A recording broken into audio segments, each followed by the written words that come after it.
You're listening to the Station 71 podcast with your hosts, Brian, Beth, and Kirsten.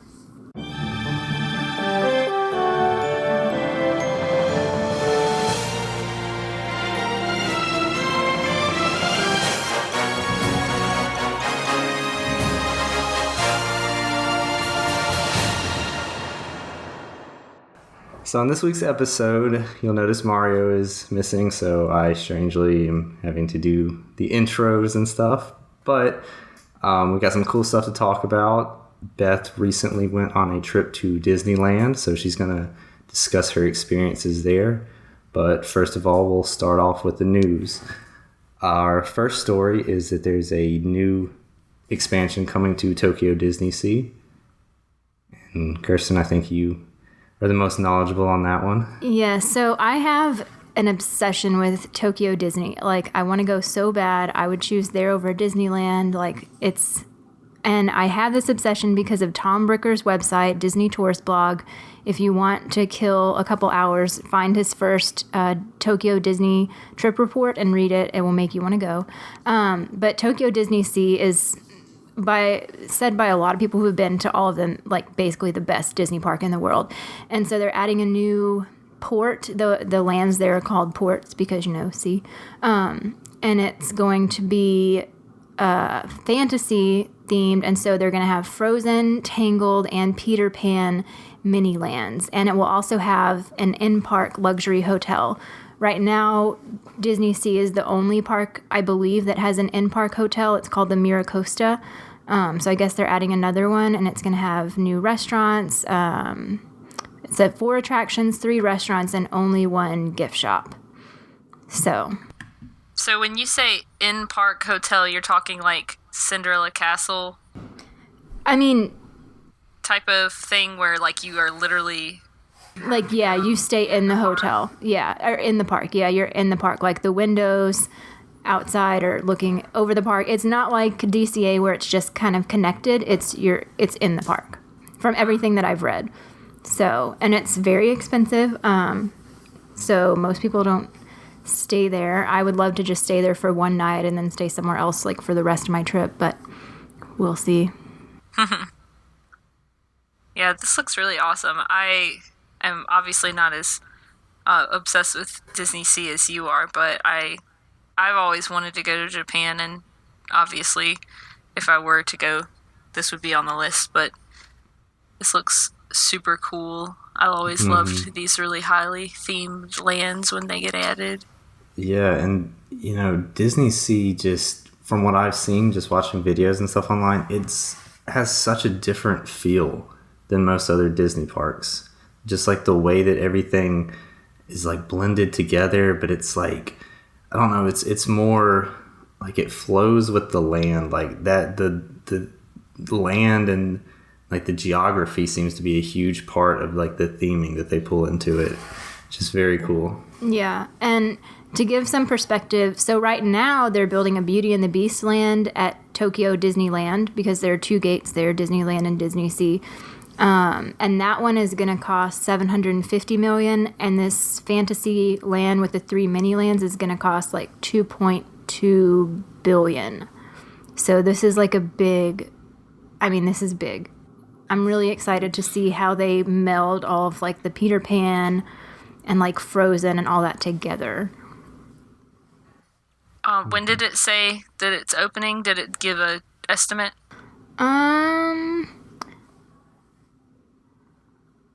I don't know if I've seen that. I know the Beauty and the Beast land that's already under construction is supposedly going to be ready for the 2020 Olympics. But so I'm assuming it's going to be definitely after that.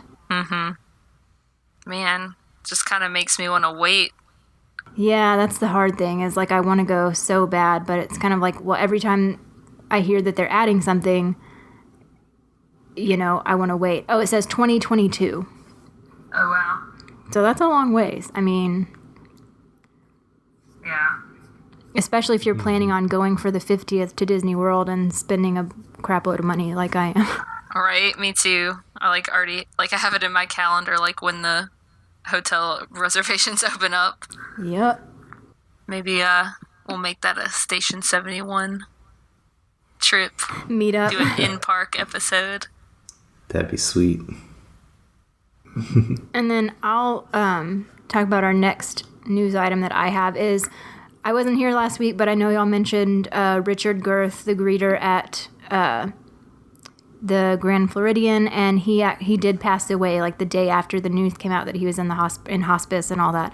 So that's really sad.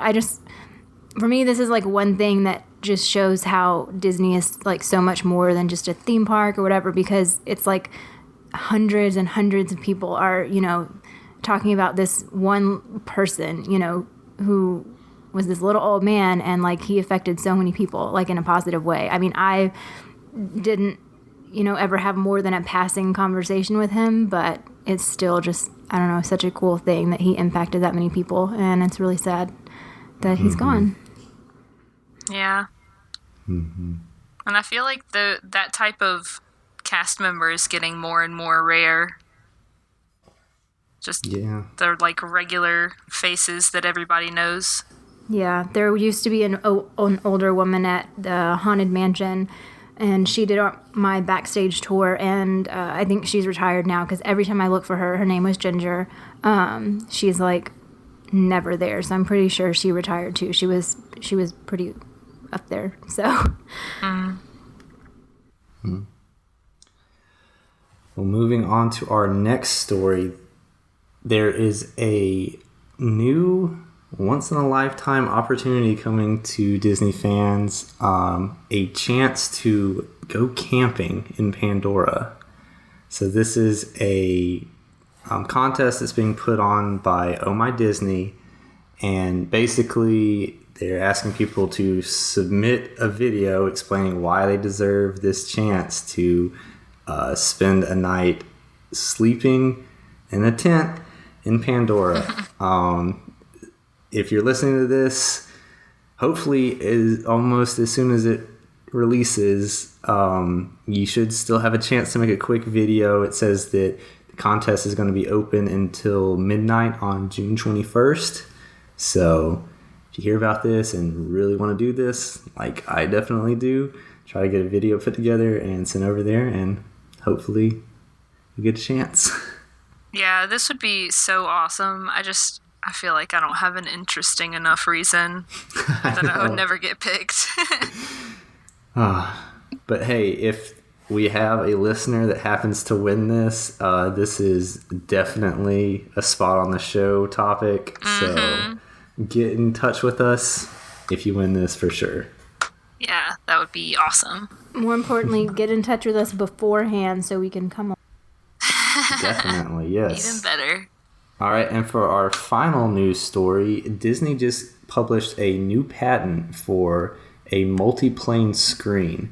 So a lot of people that know something about Disney history will know that Disney developed a multi-plane camera way back in the day that was a pretty huge deal in animation. The multi-plane camera was basically separate levels that were drawn on in different transparencies that you could see through, and it helped create a more realistic depth to the animation because you could move the different transparencies at different speeds based on how far away they were, and it looked more like a three-dimensional movement.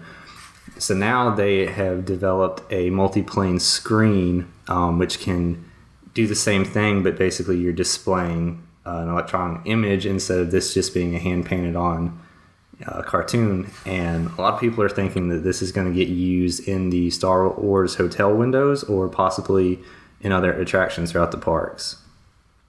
Yeah, this is so cool. It made me think of the ride that they're doing where Great Movie Ride was. That's kind of what I thought about. That's that's a really good point. Used there, yeah. But this is pretty cool. You see something, at least from the description that I'm reading from this, kind of similar to like on Navi River Journey, where they have, a projection that you can also still see through the screen, so that you're kind of getting that three-dimensional depth but you're also able to obviously do like the computer generated stuff on the screen. And this seems like kind of them taking that one step further now and being able to use multiple screens to even reinforce that three-dimensional depth of field.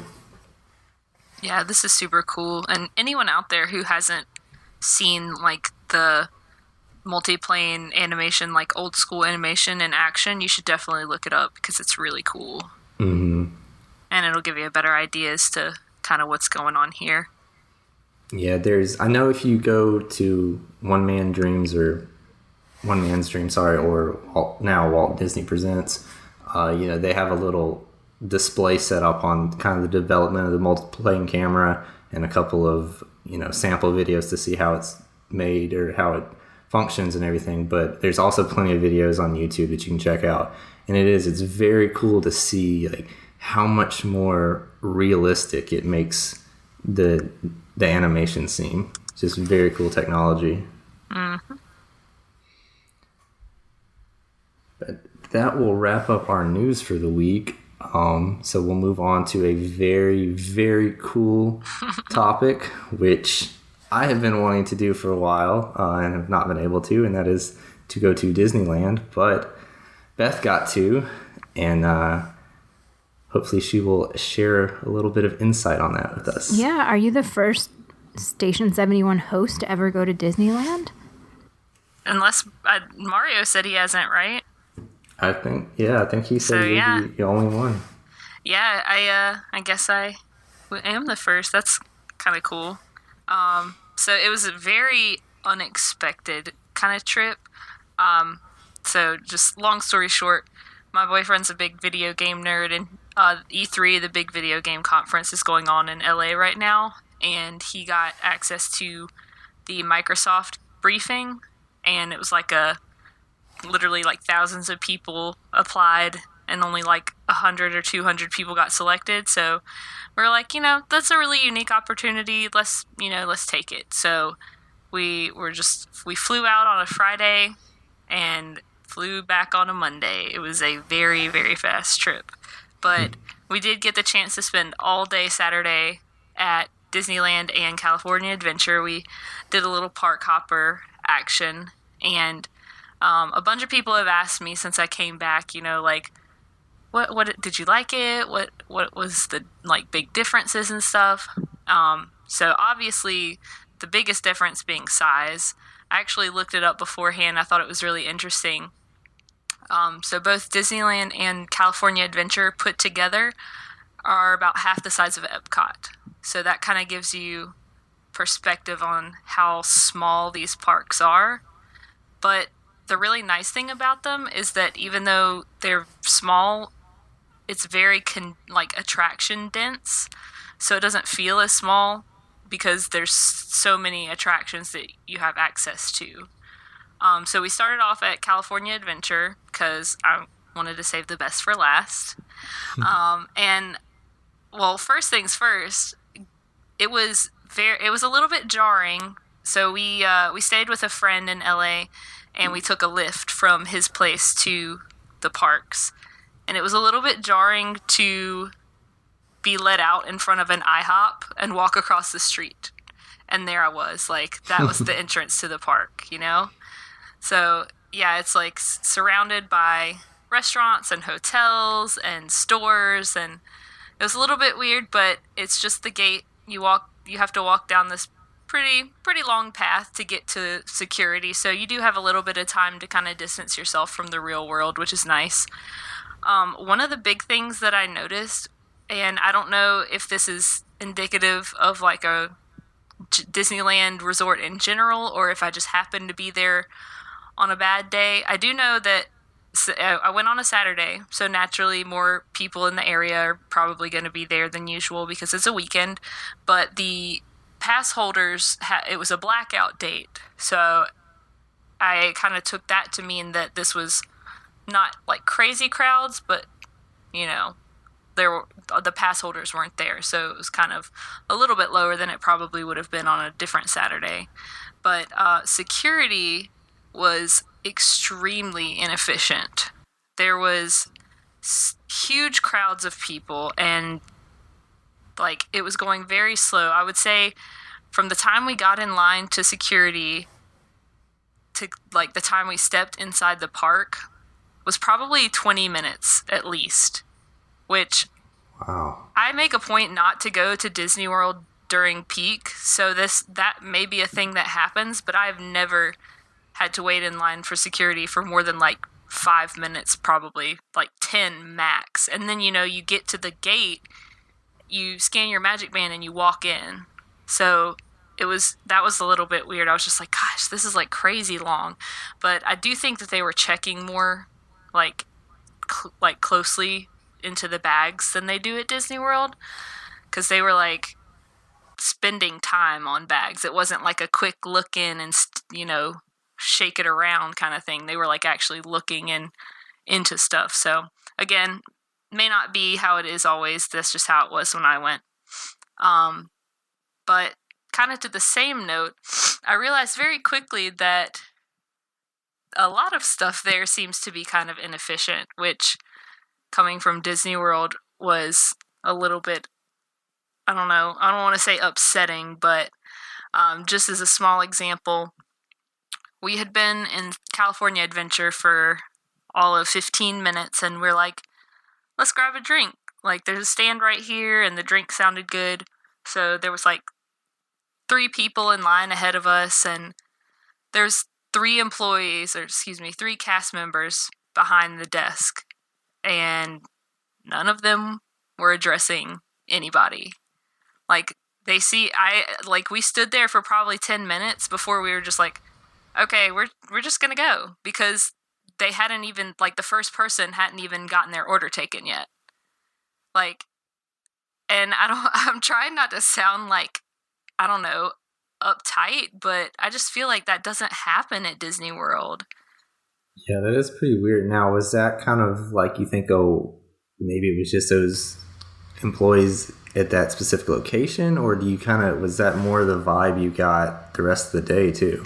So yeah, as the day kind of went on, nothing like that was probably the worst example, but the cast members seemed to be like a lot more cynical.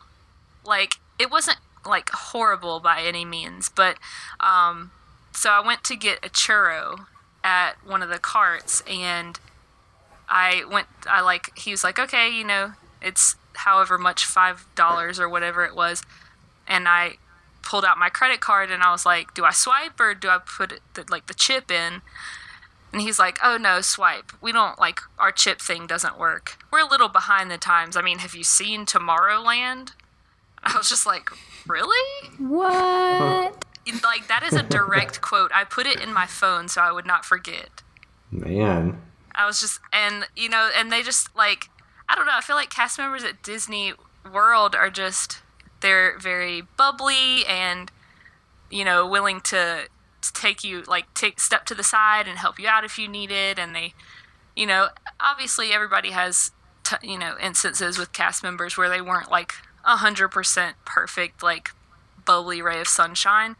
But that it was a pretty consistent at Disneyland and California Adventure that they were not the same. Like, it felt different, and I don't know what, I guess maybe it's because it's more of a locals park instead of a touristy destination, but that was a big kind of difference for me, just the way that they acted. I've also wondered, because I've always heard that, like, Friends of Princesses there are way, like, prettier and, like, way more consistent looking, because it's like a bunch of girls that are trying to be actresses and stuff. So I wonder if a lot of people there are just kind of, like, jaded, and this is like their, starving artist actor job. This was like their fallback. Yeah, and the cost of living is so much higher there, so, like, maybe people in Orlando are more there because they, like, want to be, and people in LA are there because, like, they don't have another choice. Right. And that's a good point. That could, but still not appropriate. Right, exactly. Yeah. And so kind of to the same effect on it being more of a locals park versus Disney World being a tourist destination, this was kind of, I thought, a pleasant difference, is that because it seemed to be mostly people that were not necessarily, obviously, like I said, the pass holders had a blackout. It was a blackout date. But all of the guests seemed to be in so much less of a hurry than they do at Disney World. Like, I feel like every time I go to Disney World, people are like rushing around and like shoving through crowds and trying to get from A to B as fast as they possibly can. And I feel like everybody here was like much more laid back. Just they were kind of strolling and not really seemed to be in a hurry. So that was actually really nice, like a nice difference. Let's see.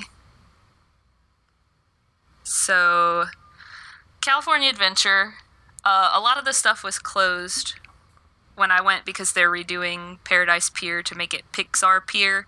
So I didn't get to do a lot of that stuff over there. But in general, like, you could kind of tell that everybody kind of that knows about California Adventure knows it was kind of thrown together. And it's pretty obvious in a way. Like, it's not terrible. I think a lot of people talk worse of it. I've heard a lot of people talk worse of it than I think it actually was. So yeah, and here's another really pleasant difference. So, well, pleasant in certain ways and not pleasant in others.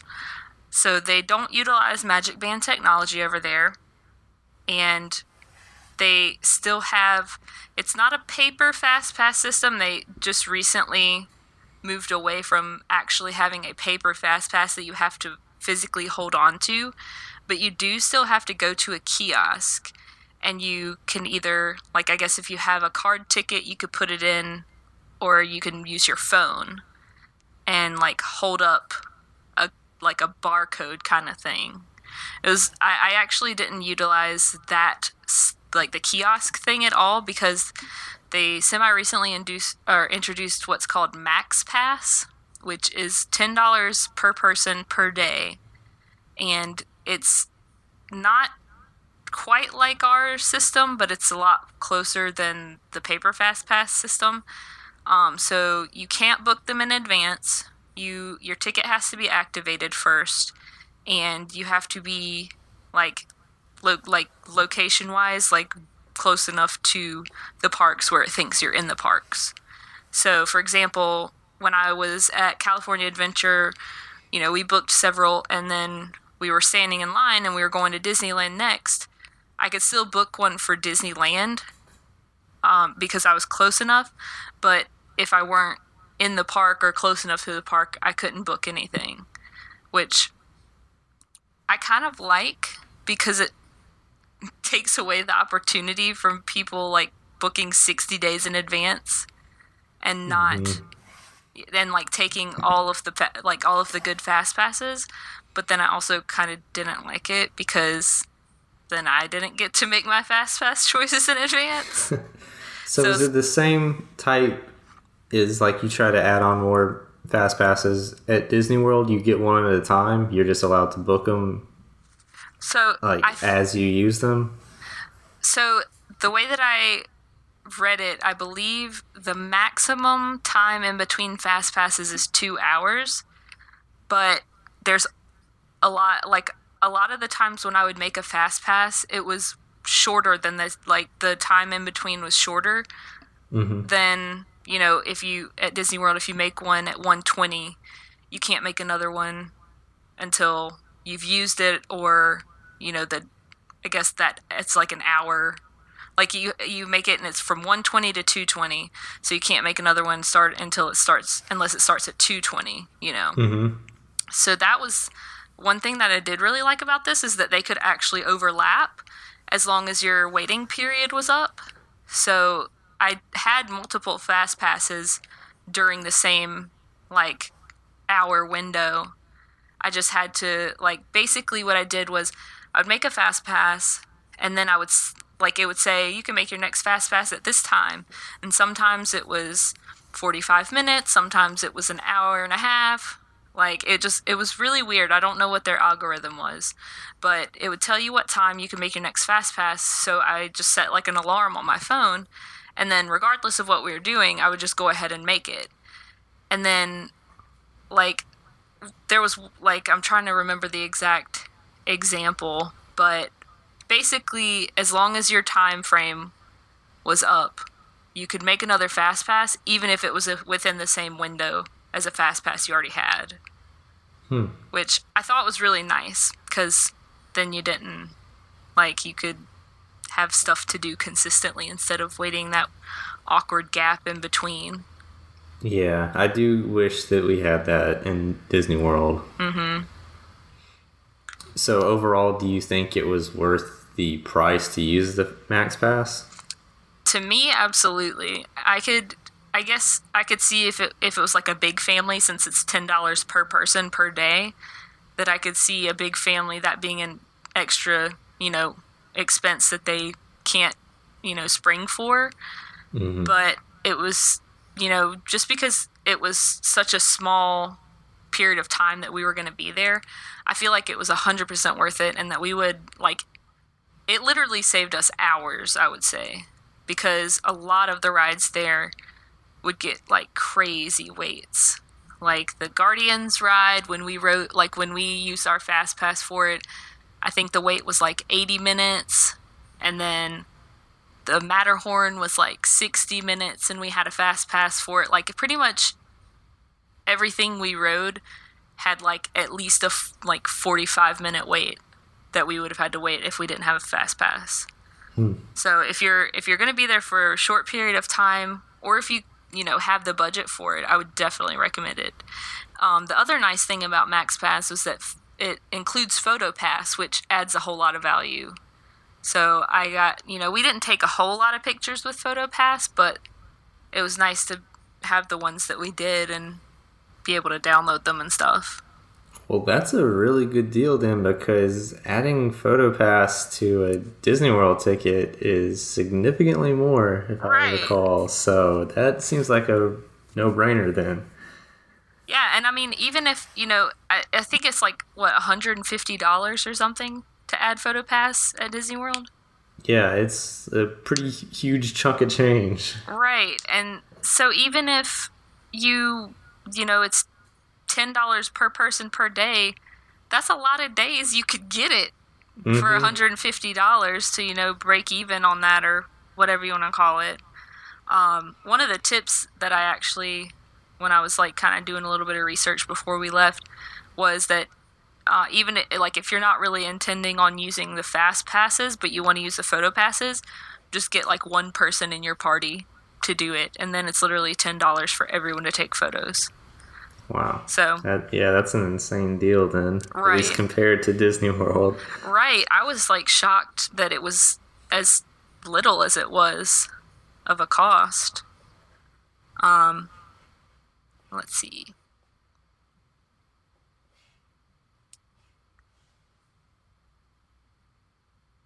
All right. So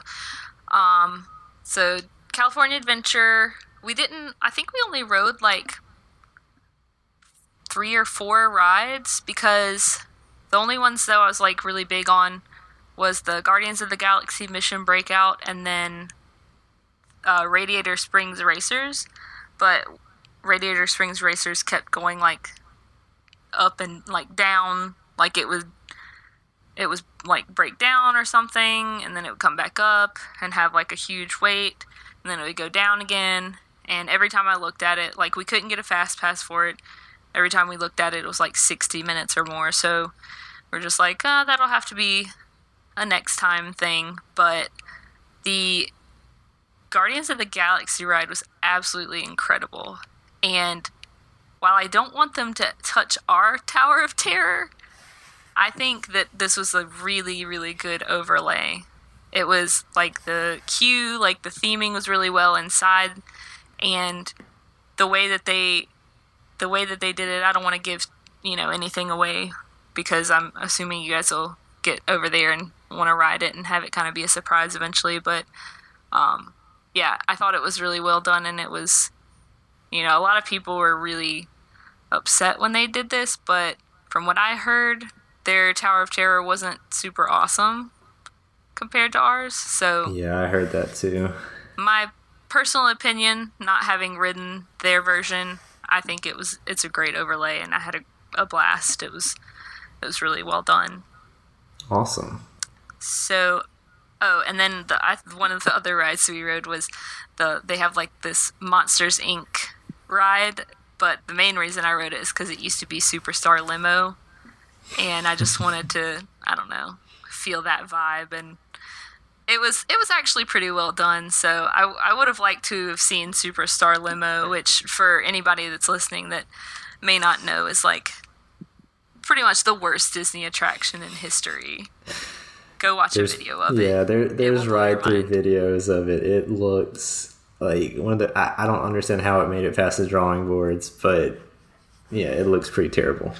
So, trying to make this quick side note, I listened to, I can't remember which podcast, but they were talking about Superstar Limo and why it was so terrible. And apparently the original concept of the ride was for it to be a roller coaster, kind of like Rock and Roller Coaster, where you're like trying to run away from the paparazzi. And that's like the reason that's called Superstar Limo, is you get in your limo and you're going really fast and you are like avoiding the guy with the camera. And then apparently this was in production when Princess Diana got killed in a car accident running from the paparazzi. So they're like, all right, so we either have to completely retheme it or make it not a roller coaster. So they went with make it not a roller coaster and had to kind of throw together a bunch of stuff that, guests had to be able to look at moving slowly rather than moving quickly. So that's kind of my understanding as to why it was so terrible. That seems like the worst decision. It's like, now it might still offend people, but it won't be fun. Right. Yeah, I was so shocked when I first saw that ride through. I was just like, this is truly terrible. I've never heard of this. And oh my gosh. I'm honestly shocked because I'm like obsessed with Princess Diana. So you would think that my Disney and my Princess Di thing would have overlapped, but I've literally never even heard of this. Yeah, you should definitely watch a video. It's really bad. I think Disney tries to separate themselves from the existence of this ride. So right, they're just like, let's pretend it didn't happen. It's like another Song of the South. Oh my gosh. There's like no Easter egg into another ride to make you remember Superstar Limo. Yeah.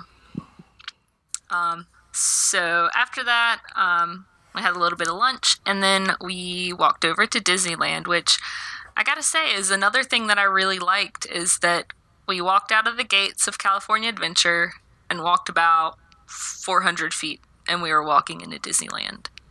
So while I like the, separation of the parks at Disney World, because I think it plays better into the theming, I like the transport time a lot because you can get between parks so quickly, and I like how it doesn't hurt your feet as much because you don't have to walk as much. So Disneyland was amazing. I, as a Disney nerd, think you could just feel it in the air that this was like the OG Disney park. Obviously had to take a bunch of pictures and took a picture in front of the firehouse and do all the... Did you take a picture by the Club 33 door? I took a picture of the Club 33 door, but I didn't take one beside it because I was too bitter. But should have snuck in. Oh my gosh, I know. I was just like, I literally stood there for like a solid minute and a half just staring at it, and my boyfriend's like standing next to me, and I'm just like, I want to go in there so bad. There's absolutely nothing I can do to get in there. But yeah, so Disneyland was great. My favorite thing about it was that I don't know in other lands if this happens, but there was literally a Dr. Facilier walking around in New Orleans Square without a handler or anything. Like, just Streetmosphere style. And he, like, anybody, I don't know if anybody's listening that doesn't know, isn't familiar with The Princess and the Frog, but this is the villain in The Princess and the Frog, and he's my favorite Disney villain. And so we just happened to be, like, walking around New Orleans Square, and he's just, like, walks by us, and he's just, like, kind of looking around, like, looking kind of sketchy, and he like walked up to a girl and like tapped her on the shoulder and she like scared her and stuff. And I was just like, this is so cool that he's like just walking around like Streetmosphere. And that's one thing that I really wish that they would do at Disney World, is because while I feel like there's a decent amount of like Streetmosphere in general, like recognizable characters, that was like a huge deal to me. Like I literally just walked up to him and was like, can I take a picture? And we like chit-chatted for a second, and then he was like on his way. I just thought that was the coolest thing. Yeah. That is pretty cool. I think I know they used to do it long ago at Disney World, because my mom actually went to Disney World in like, I don't know, 1973 or something, right after it opened, and she was painfully shy, and Mickey walked up and like bent her over and like pretended to kiss her, you know how you do, like bent her back, and she like always tells that story. That's like her main memory of Disney World. I think it's too crowded now is probably why, but you would be ashamed to know that I started The Princess and the Frog one time and I fell asleep. Oh my god, Oh my it's gosh. so good. What's the matter with you? That was another thing, just the fact that it was New Orleans Square, and I'm a huge Princess and the Frog fan. That was a really nice touch for me. But yeah, I understand that it's super crowded and lines would form and whatever, but I thought that was a really cool experience to just see him walking around. Totally, like, the thing that blew my mind is that he was by himself. Like, no one else was with him, which I feel like you never see at Disney World, even, you know, in a controlled atmosphere. Yeah. So Haunted Mansion was really good. It was extremely similar. Obviously, we don't have the Hatbox Ghost, which was really, really cool. But the thing that kind of, I don't know, stuck out to me was the queue is not as highly themed. There's like no interactive elements. I think there might be some like busts and gravestones and stuff along the way, but there's none of the instruments or whatever like we have. But the cool thing to me was that the stretching room is actually an elevator there, so you're actually like, you are moving. It's not just the effect. And the first scene, or like couple of scenes in our version, is still part of the queue there. So like the pictures, you know, where it shines, like it does like the lightning, like black light lightning, and it changes the picture. Like you're walking still, or in my case, you're standing because the line was pretty long. And I was just like, this is weird. Like, I feel like I should be moving. Like, I should be in a dune buggy. But other than that, it was pretty similar. The ride that I would say was probably the most different and for the better was Pirates of the Caribbean. I've heard that, and it makes me want to do Pirates at Disneyland so bad. So we were so tired by the time that we were like considering riding it that we almost skipped it, and I'm so glad that we didn't, because it ended up being like one of my favorite things about the whole trip. So their version is 7 minutes longer than ours, which It's a pretty significant amount. Right, and theme park time, 7 minutes is a lot. And it's just, the atmosphere of theirs is just so interesting. So it's attached to this restaurant called the Blue Bayou. So kind of like the Grand Fiesta Tour in the Mexico Pavilion, when you first get on the ride, you're like floating by people eating. And it's set in like this, the first part is set in like a Louisiana swamp. And so you're like riding by these like boats and little houses on the bayou, and then you go down like the first hill or the first drop, and then you go for a little bit more, and then you go down another drop. So theirs has two. And then when you get to the bottom, you're in this like massive cave underneath the restaurant. Like, I know ours feels big in that, like, scene with the cannonballs and stuff, but the whole ride pretty much was like this. It was like, it felt gigantic, like, super high ceiling, super wide. I don't know. And there's a couple of extra added scenes and stuff. It was just a completely different experience, and that I absolutely loved it. And I guess kind of to tie things up, because we rode a bunch of rides, but we left at probably 8:30ish, so I didn't stay for any of the nighttime shows because we were super tired. We had gotten an hour and a half of sleep, and we're at the park from like 11 a.m. to 8:30 p.m., so we were like dying inside. And I was like, this isn't, just because this is my first trip doesn't mean this is my last trip. I'm going to save this, save some stuff for next time. But I want to address the Yeti in the room and talk about the Matterhorn for a second. Good pun segue.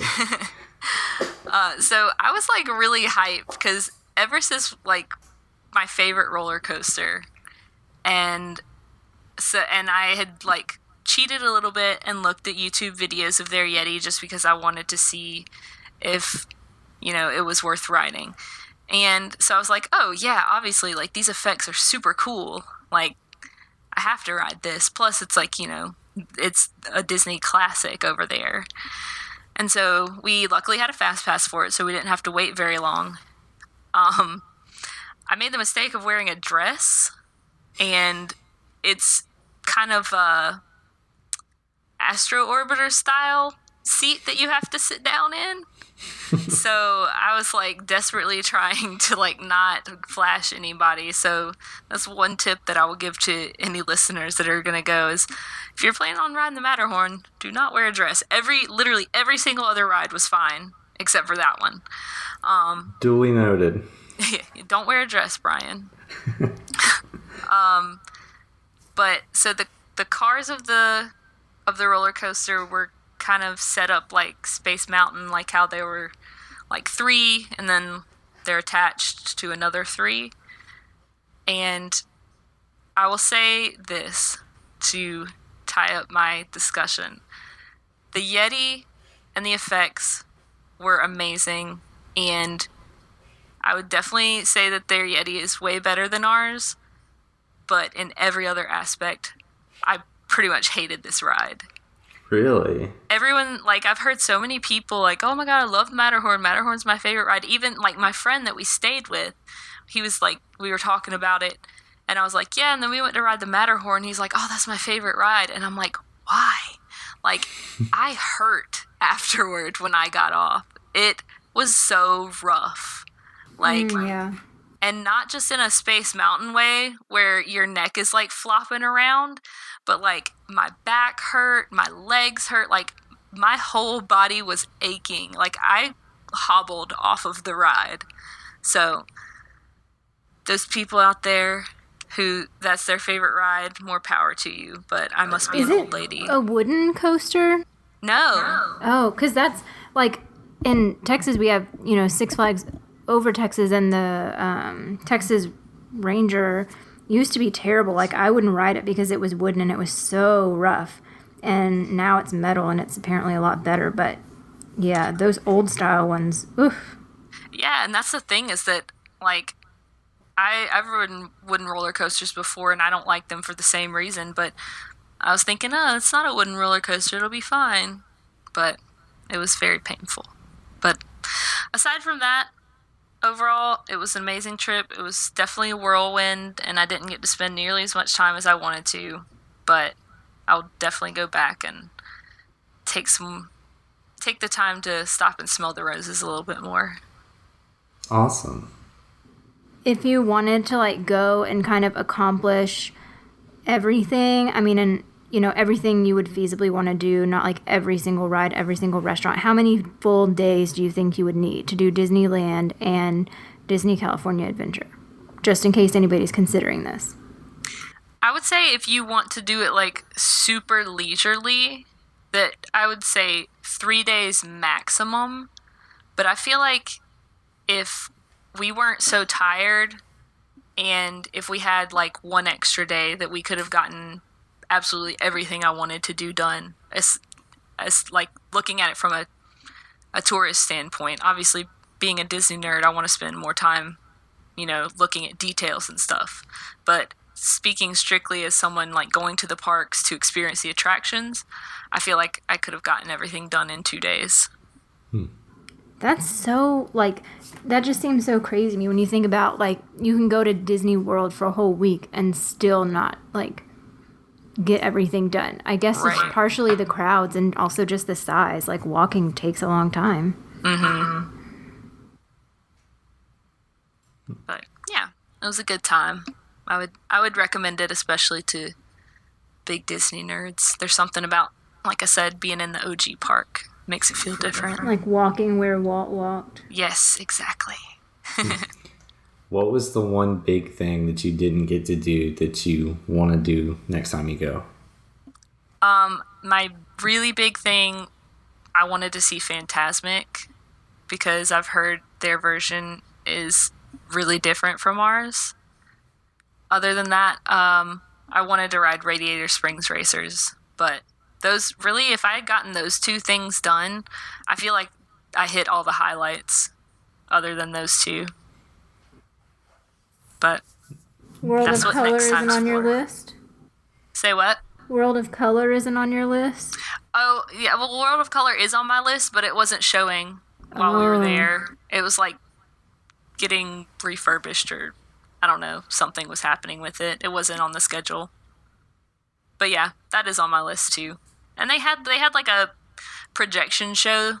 It was called Pixar, like Together Forever, I think. And I did want to see that, mostly because I thought it was interesting that, at ours, the projection show at Magic Kingdom is just on like the castle and like surrounding little turret kind of areas. But apparently this one you can watch from like 4 different places. Like they project it onto multiple surfaces. So I thought that was kind of interesting. It's cool. Was the castle like super tiny? That was another thing. I was so underwhelmed by the castle. I was just like trying to not be, because I was like, it's the original. I'm at Disneyland. But I was just like, God, it's so small. And it's literally like, when you walk through Cinderella Castle, you have all the pretty mosaics with the silver and the jewels and stuff. It's like, you walk through Sleeping Beauty Castle and you take like 5 steps and you're out. Like, it was super short. But yeah, that was the one thing that I will absolutely say when people told me that I was going to be underwhelmed by the park. That's the one thing I would say underwhelmed me. Everything else I think was pretty good. But that was, a little disappointing. It's okay. They learned a lot of lessons. All right. Well, we've got a little bit of time left, so we can do a couple rounds of superlatives to wrap the show up, I guess. Sounds good. Cool. All right. Start off at the top of the list. Best Pavilion in World Showcase.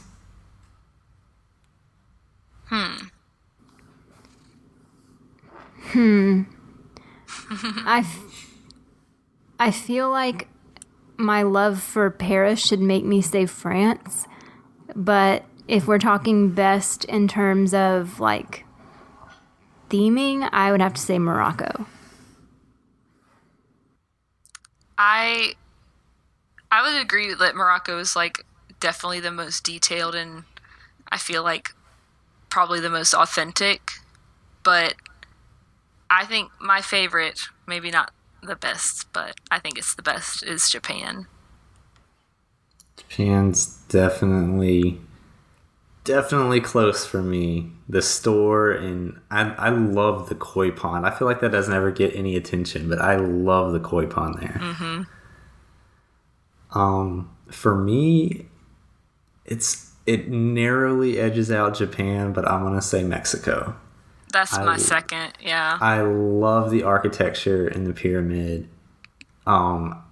It's cool. You kind of get, I feel like you're almost getting two pavilions because you get like the exterior as you're walking around outside, and then I feel like you get a completely different theme once you go inside the pyramid and get the like marketplace square at night. So I always love that. I think it's one of the best places to just do some cool stuff, but also like kind of take a break and cool down at Epcot. So I picked Mexico. And then I will say, when you said Morocco's the most like detailed and realistic, we may have touched on it before, but just in case anybody doesn't know, Morocco actually had input, I guess, from the Moroccan king at the time whenever they were building it, and none of the other countries really had any, didn't help or didn't want to be involved in building those pavilions. So that's part of the reason why Morocco is so good. And I can't remember like everything about it, so I don't want to say anything that's wrong, but if you Google it, I'm pretty sure there are some articles, and it talks about it in some of the Disney history books also. Cool. Yeah, and just to add to that, the King of Morocco also sent over architects while they were building it to kind of consult, and then also was like very adamant about them sending him the designs for review before they actually went through with stuff. So I've never been to Morocco, but I feel like it's the most authentic pavilion. Nice. All right. This next one is a two-parter. What's your favorite ride in your least favorite park, and your least favorite ride in your favorite park? Oh, God. This is a tough one. I always feel guilty picking a least favorite park, like they're going to be mad at me. Is it really that hard right now? It's really not. I feel like it's really easy right now. But if you think overall, like Hollywood isn't always my least favorite park. It just is at the current moment. Is this like Lifetime or this moment in time? You can go Lifetime. I would say regardless of past and present that Hollywood Studios is still my least favorite park, not because I think it's been a really good park in the past and that it's not a super good park right now, but I like Animal Kingdom, Magic Kingdom, and Epcot so much more that it kind of has to take last place. Mm-hmm.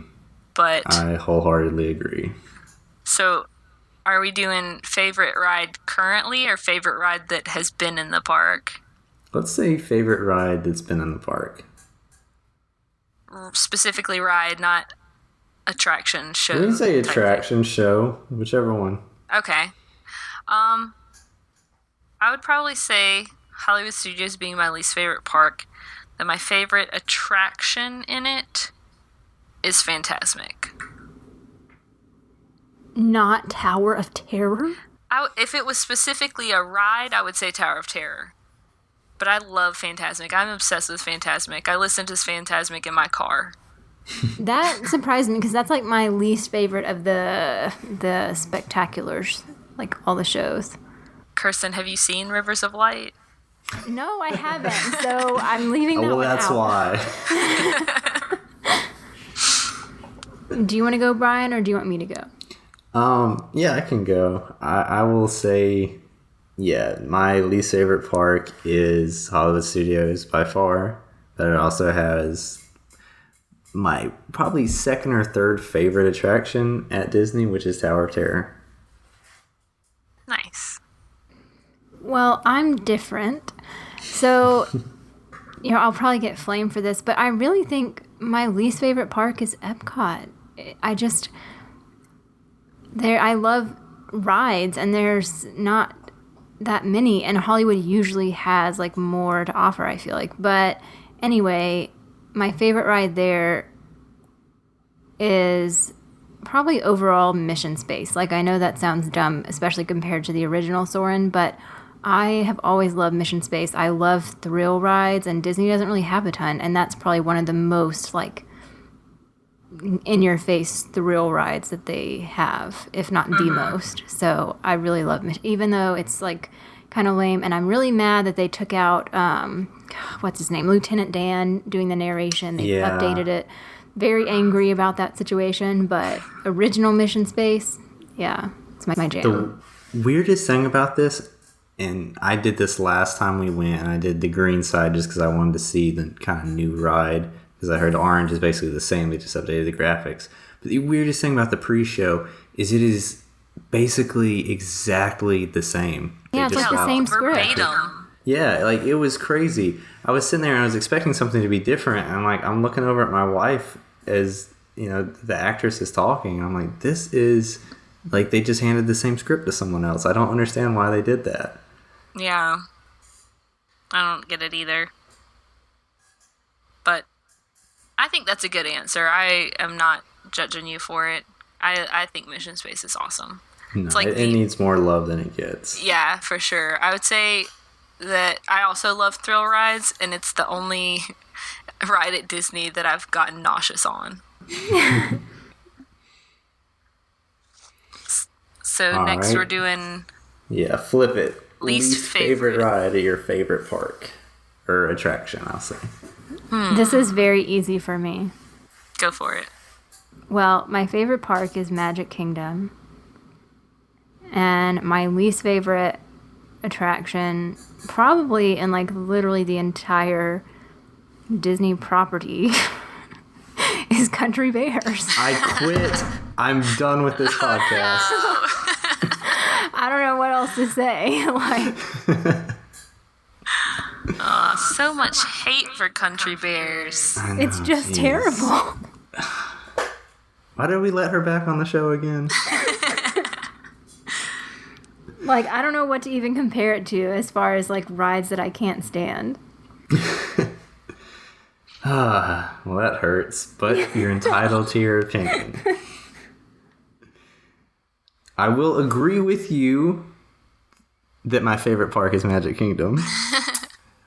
But I'll say that my least favorite attraction is probably Tomorrowland Speedway.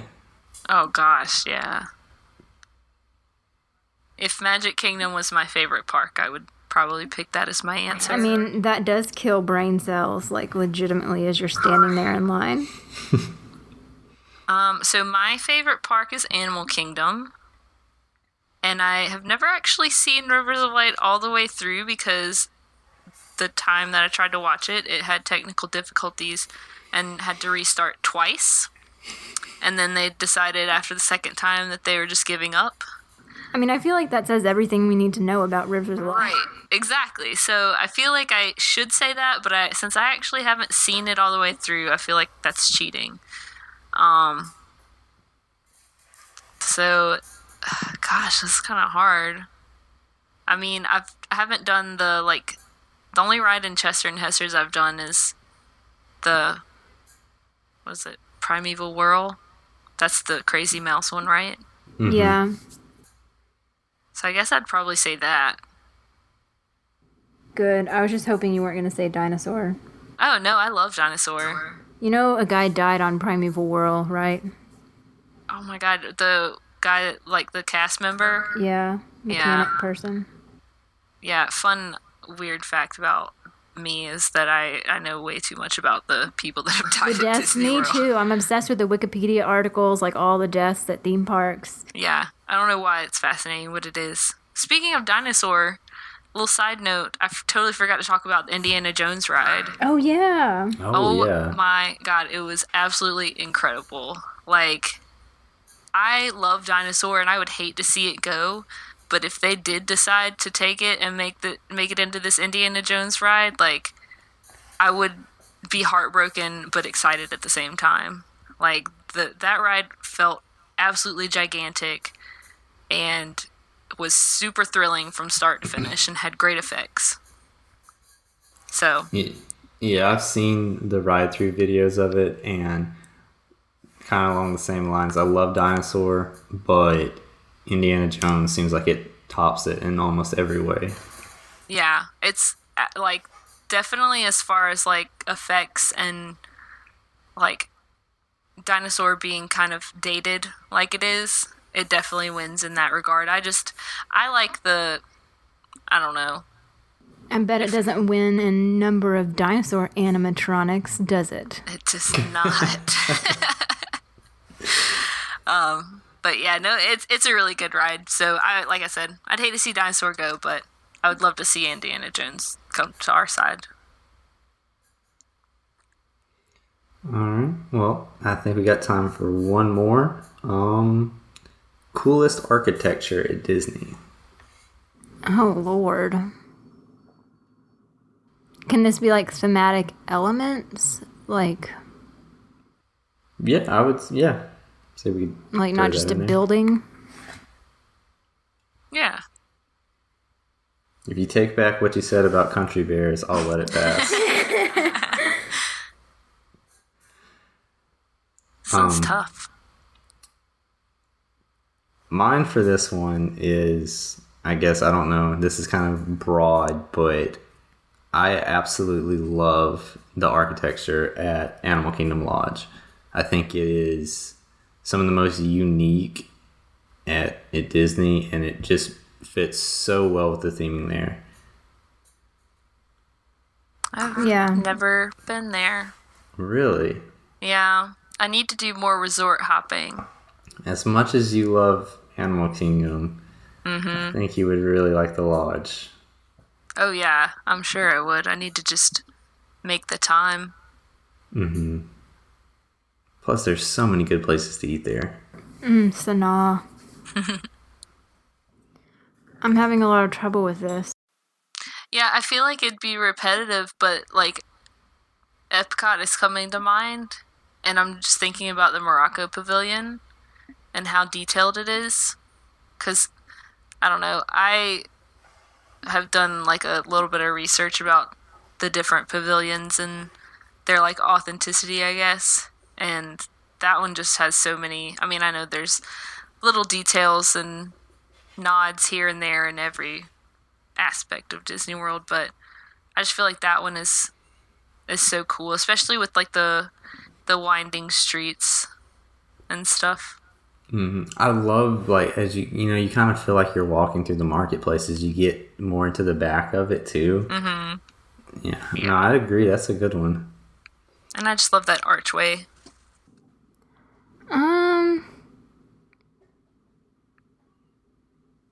I don't know. I mean, this seems kind of... I feel like this is super... I don't know... cliche. But I really think Spaceship Earth is just such a cool building. Like, it's just... I don't know... incredible. Especially because it was, done... designed, like, in the 70s. And it's just...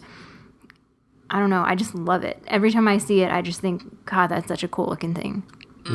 Giant golf ball, like whatever. It's just, I just love it. And like how the water runs off of it and everything. Like it's just, it's not just cool to look at. Like when you think about the actual, dynamics behind it and how they had to design it, it's very cool. And plus when inside, it's basically like two spheres and, one inside of the other with the outer being kind of like a shell, for the inner where all the workings are and, that kind of thing. And there's a hole in the top of it that you can stick your head out of, apparently.